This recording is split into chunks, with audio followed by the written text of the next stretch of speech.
ఏ బాటైనా పర్వాలేదంట, సమయంతో సాగటమే మన సింపుల్ సిద్ధాంతం.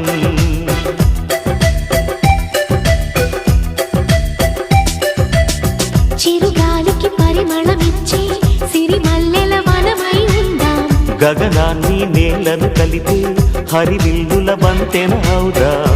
ఆనందం అంటే అర్థం మనమందా, ప్రతి పూట పాతై సాగే హుషారు సరిగమలో. ఎన్నో ఎన్నో రాగాలుండే సంగీతం కాదా, చల్లకి నవ్వుల కేరింత.